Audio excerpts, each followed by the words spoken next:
day, chaps and chapettes, and welcome to a jaunty discussion of video games and the like. Today we'll be discussing difficulty in gaming, when hard is fun, the differences between hard games and just poorly designed games. We'll be discussing when people don't want difficult games, and of course, as always, some examples. We hope you enjoy this jaunty discussion as it unfolds. This is just a quick mass correction. A few times during this episode, I refer to the next few weeks because of some scheduling mishaps that's actually this week and the 2 previous weeks. Sorry about that. Other than that, everything should be correct. Jeez, that took forever. I am so sorry. That took multiple takes, but you're only going to hear the good-ish ones. Yeah. I forgot to write the abstract ahead of time, which is going to be a running theme for the next couple of weeks, unfortunately. Sorry about that. So what do you want to talk about first? Do you have anything before we just go into our list? No, other than what I had to play to... Well, that's for examples. We'll come back to that. I'm not completely saying it, but what I had to play, I don't like it. Well, yeah. But you just spoiled your opinion because there are probably people who have already seen the podcast. So it's okay. Whatever. Let's start with when hard games are fun. Medium difficulty games are my usual forte, and then the harder they get, the more well-designed they have to be for me to want to get through them, which, again, we'll be talking about later in examples. But there have been some more difficult games that I did enjoy and some that I didn't. But I don't know. What do you say? Yeah, I really don't play games that are designed from the get-go to be hard. True. I mean... But have you ever had a game where you were just like, man, I'm getting really good at this, I should turn the difficulty all the way up? Not until I get through the game, and then I go back on the same difficulty, and I'm just like, you know what, screw it, I'm gonna go up. I once tried to play Mirror's Edge at maximum difficulty. That went well. You had a bad time, didn't you? Yeah. Well, I got through most of it pretty easily, but then there's that one part where there are 8 guys shooting you. It's super fun. But that's okay. I'm not bitter about it or anything. Cries softly. So, let's actually do our third little point of discussion first. Or second, actually. Oh, jeez. Wow. That didn't take up as much time as I thought it would. But that's okay. So let's talk about something that you're probably more equipped to handle. When you don't want a game to be difficult. Oh, boy. Well, forgive us most of the time. I'm kidding, of course. How about you go first for this? Well, of course. Perfect timing. For me, it's generally about different types of difficulty, which I know we weren't going to discuss, but now we are. So, there's difficulty of controls, there's difficulty of combat, and then there's actual just complexity of gameplay. And it depends on what type of game it is, which one you should be using, and which one you should avoid most. So, I'm just gonna list off a couple multiplayer games that are good examples of each. You have Rocket League and Overwatch and League of Legends. Yeah. So, in League, everything is super dense and complex to figure out, which keeps a lot of players out, but once you get really into the game, you're in there. And it becomes a lot more fun to understand, oh, so this is exactly what this does. If I pair it with this, here's what'll happen. And then you start creating more complex patterns, and it becomes more fun from there. But it's very difficult initially to get to that stage. Then you have Overwatch, which is... It doesn't really have that much difficulty if you're playing against AI, but if you're playing against people, then you have all sorts of things. Hold on, I lost my train of thought. Then there's counterbalancing, where certain people have certain effects against certain others, and the way those effects are used makes all the difference.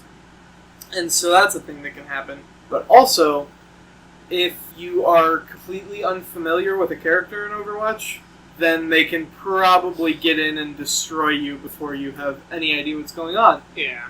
But that's the type of difficulty that goes away once you're used to it. So that's nice. Then there's Rocket League, which does not control too well, but it's exactly that makes it more fun. I think I've had more fun losing goals because I messed up a jump than I have getting goals because I hit the jump correctly. Well, except for those one-shot goals, which are my specialty, by the way, in case anyone was wondering. Isn't that just this straightforward? Okay, so if I'm in either of the middle positions, I get the goal. If I'm off to the right, I get the goal about 30% of the time. If I'm off to the left, I might as well just not even try. Because, for some reason, I can pull off the flip where you rush in and then spin kick it, kind of. I can pull that off from the right, but not the left, and that's really confusing to me. This just became a discussion of Rocket League for a minute there. That was pretty great. You got anything else to add here? Oh shoot, I forgot we were going to talk about when we don't want games to be hard. That would be, of course, when we're playing a game just for the fun of it. Yeah. So, like, I've mentioned a couple weeks ago, I think, that one of the games that I've played the most of recently was Adventure Capitalist, which has a control, and that is clicking on stuff. And that's it. There is no difficulty.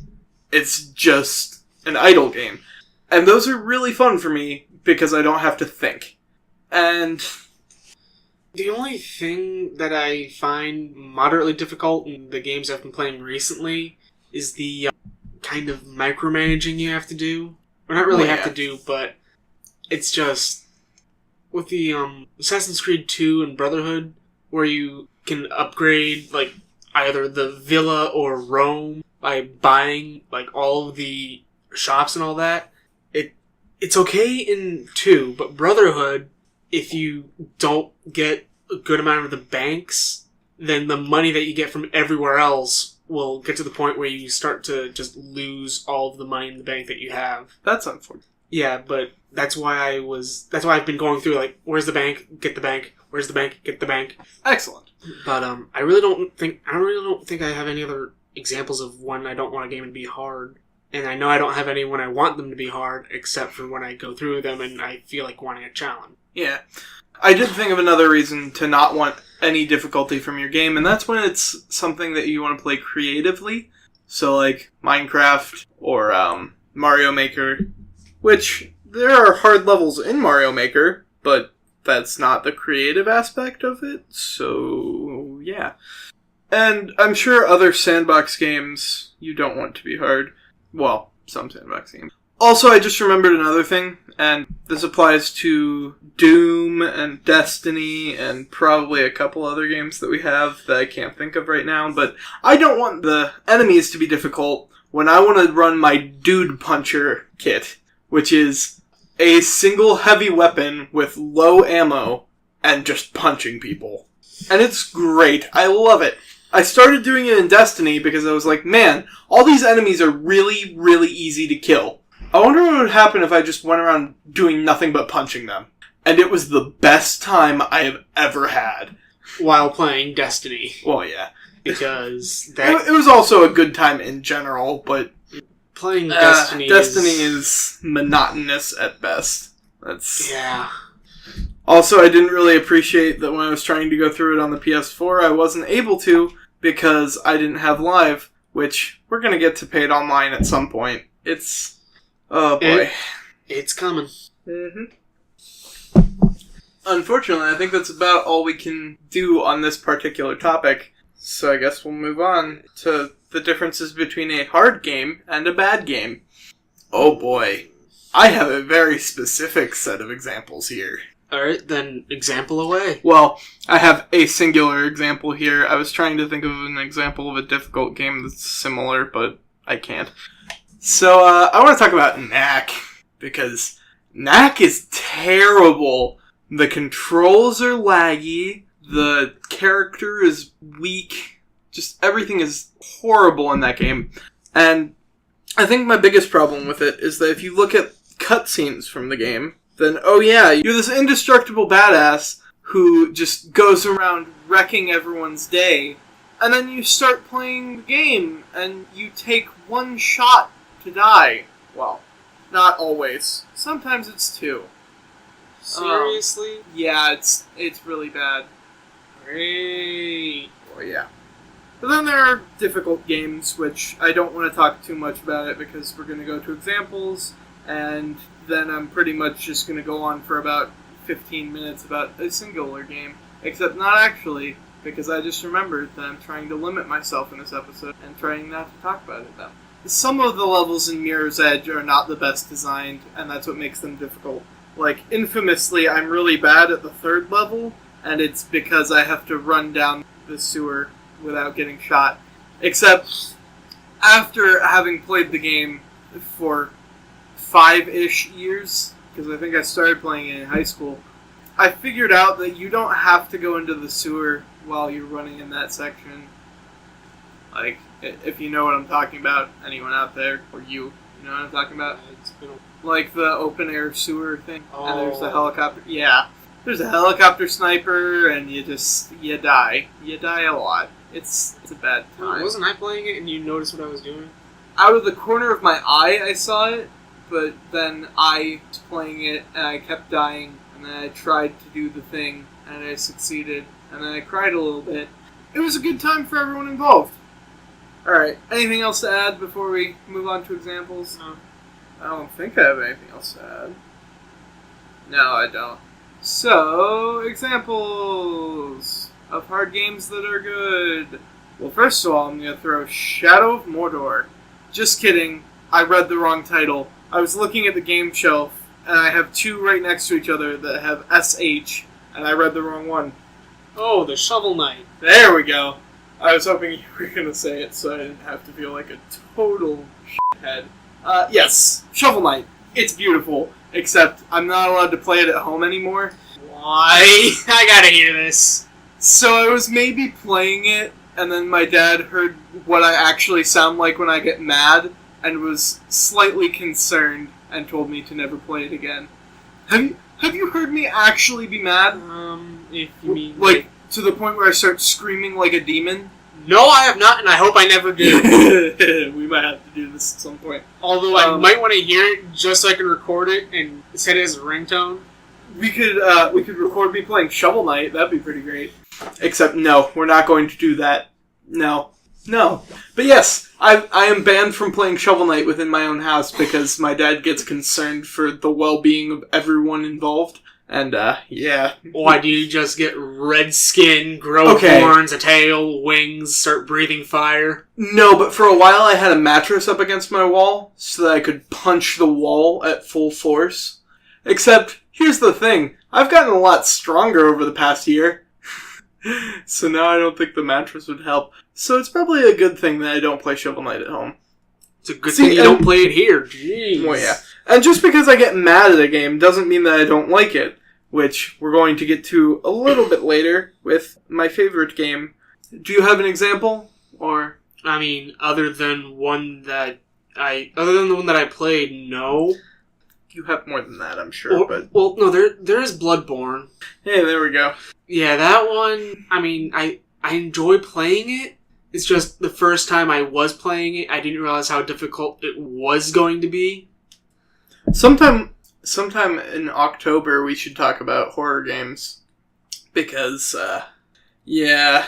So, I have not been able to find, let alone fight, the first boss of Bloodborne. Because unlike the rest of them... there is a bridge where there are two of those dogs you face off in the beginning. End of the bridge. I managed to get to that bridge once. Then there's those two dogs. Yeah. No, I tried to 1v1 them. Molotov the suckers. I don't have Molotovs. Also, those are a thing that exist in Bloodborne? Yes. Oh. Well. Don't you feel like a dingus now? Ever so slightly. Dang it. I have an example for a game that is bad and not hard. Well, it's hard because it's bad. So we're going to talk about that for a hot second. I wonder if you know what it is. Is it Mighty Number 9? Oh my god, it is! Oh god! Mighty Number 9 is great. Sorry, I mispronounced f***ing terrible. I think you mispronounced. That's a little intense. Well, knowing you when you talk about it. Well, yeah. So I am someone who has played classic Mega Man games, because classic Mega Man games are really awesome, and we're going to be talking about them when we go back to examples, because I should have just done that. But, Mighty Number 9, I was expecting 9 total levels. There are at least 11.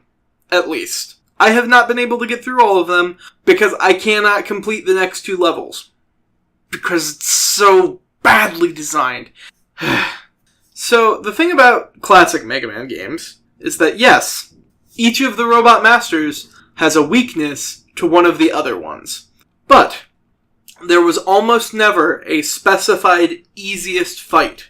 In Mighty Number 9, not only is there an easiest fight and an easiest order in which to do the fights, the game tells you it. From the moment you start, you are informed of which is the easiest of the robots to beat, and then from there, you follow a chain. Unless you don't, in which case, sorry. But, it's frustrating. I tried playing a level. I hated it. Yeah. Although I did figure out, once you beat, I think it's Mighty Number 7 is Brandish. Once you beat him, the game becomes really easy, except for when it doesn't, which is when you weird. Switch the character. Yeah, okay. So level 9, you don't get to play as Number 9 anymore, which I understand that it's like, oh hey, the original names for the characters were Rock and Roll, so let's do Beck and Call. Ha ha ha ha. Correct. The other example of a Kickstarter game that's doing that whole rip off the name from the original, I don't want to talk too much about it because we're probably going to do an episode on that, and we're about like 4 tangents deep at this point. So, Ukulele. Yes, Ukulele.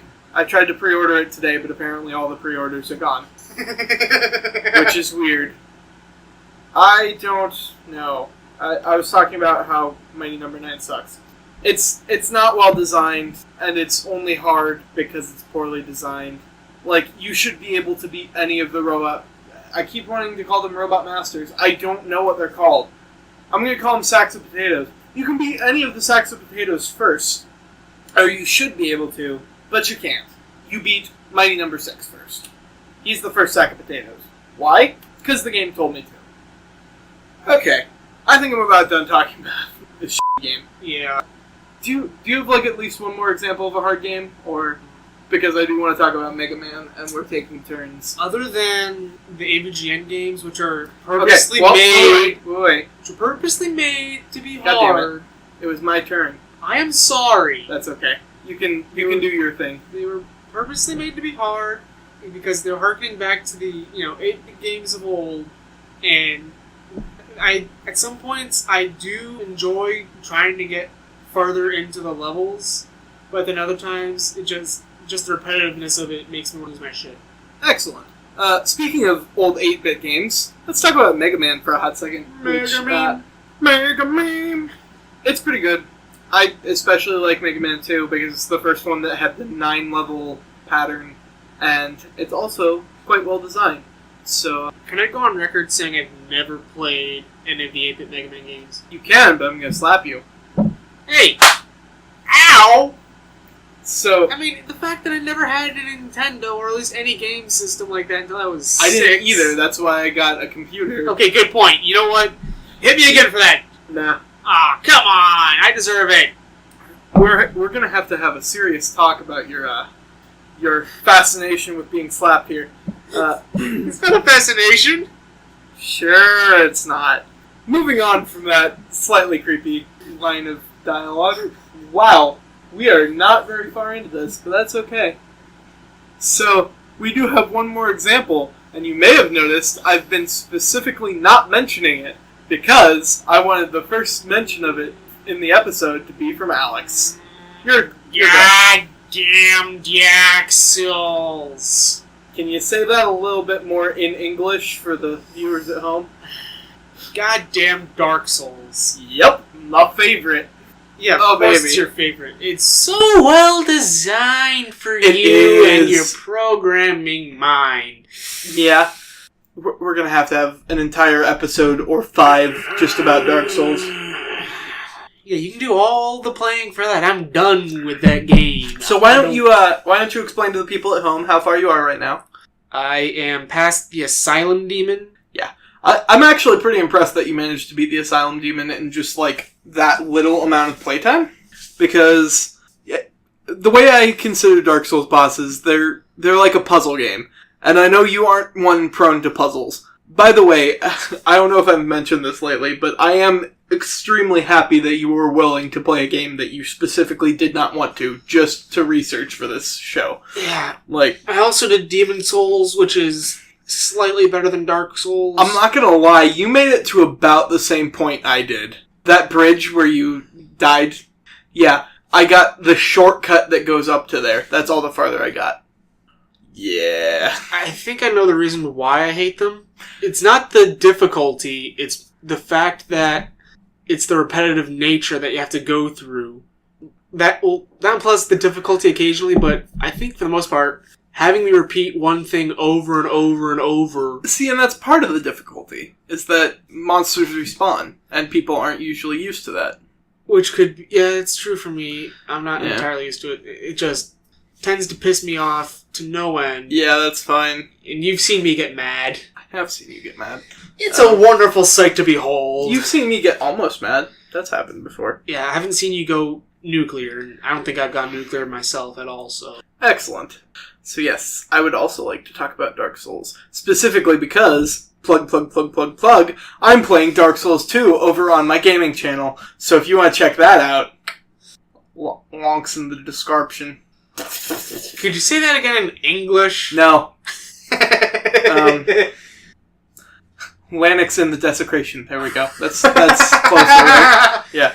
I'm trying to see if we're long enough in. No, we're not. So I'm going to talk about Dark Souls a little bit. So I've actually beaten Dark Souls 1. I am pretty far into Dark Souls 3, I think. Yes, because I have one more of the murder dudes. Lords of Ember. That's what they're called. Which are totally not the same thing as the Lords of Cinder. I don't know what you're talking about, Alex. Come on. I've never heard of the Lords of Cinder. I mean, they have like a whole different name and everything. Like a whole word changed. I am, of course, being facetious. They are the same thing. Bah-ha-ha-ha-ha. So yes, I've also played a little bit of Demon's Souls. Not a whole lot. And I already mentioned Bloodborne. I like the Souls games. They're very well designed. I'm just bad at them.